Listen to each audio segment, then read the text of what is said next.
Hi everyone, I am Kyla F. Linguaje, and for today's video, I will be performing parenteral drug administration return demonstration.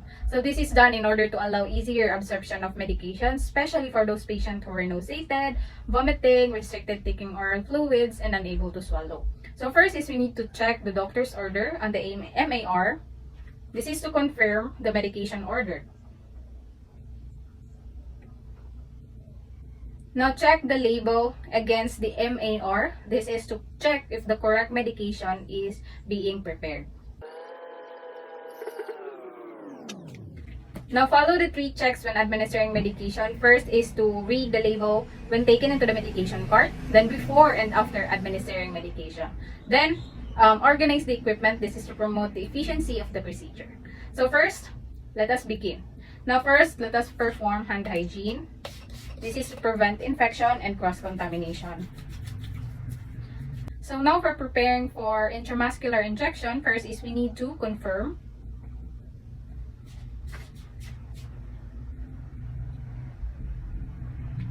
Then prepare the ampule for withdrawal. Now flicker the upper stem of the ampule. This is to bring down all the medication into the main portion of the ampule, like this.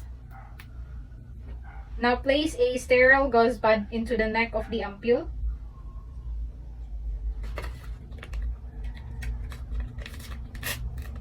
So sterile gauze pad is helpful in order for us to protect our fingers from the broken glass. Then break the ampule towards us and dispose the broken glass right after.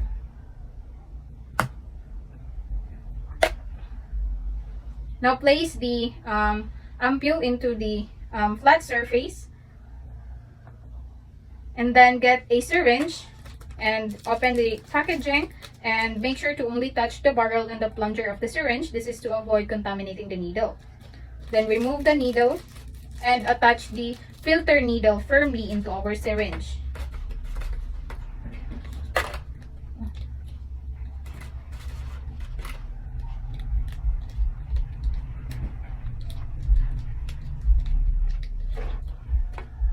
Now uncup. Then hold the ampule slightly towards the side. This is to obtain more than the amount of medication prescribed. Now carefully insert the needle into the ampule. Make sure that the tip of the needle is not touching the tip or the shaft. Now withdraw.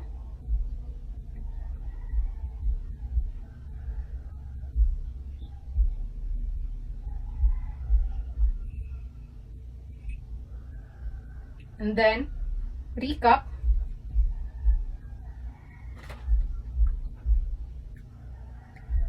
And dispose the filter needle into the sharps container to avoid needle injury, and replace it with the right sized needle that we'll be using for administering the medication.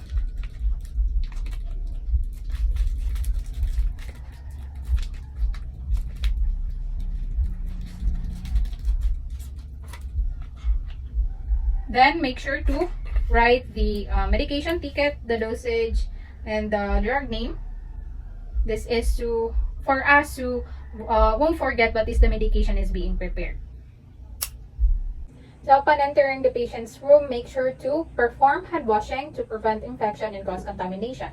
And make sure to close the door and the window to ensure client's privacy. And now introduce yourself to the patient.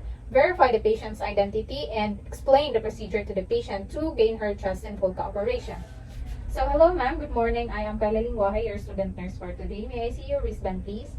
Please state your name ma'am and your birthday ma'am. Okay, thank you so much. So today ma'am, your doctor ordered for a paracetamol. This is to relieve your pain and your fever. So side effects are vomiting, headache, and dizziness. Will that be okay with you ma'am? Okay, so now perform hand hygiene and wear your gloves. So now the target site is the deltoid site. So choose for the injection site that is free of lesion and discoloration. So now ma'am, I will assist you to a sitting position. Then get a cotton ball soaked with cleansing solution. Then cleanse the injection site. This is to reduce the number of microorganisms. Now, using your non-dominant hand, hold and put the patient's skin into the side for approximately 1 inch. This is to facilitate the needle insertion. Then uncup the syringe and hold the syringe using the thumb and forefinger, and insert the needle for approximately 90-degree angle.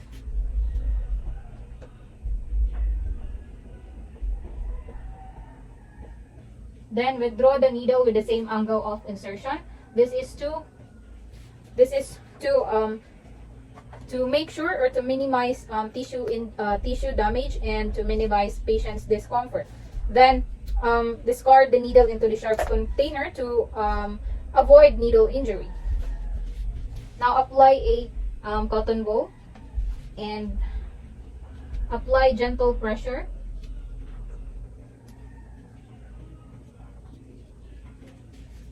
Now don't forget to document document the procedure done to avoid miscommunication and to know the procedure that you had just done. And that's it for intramuscular injection.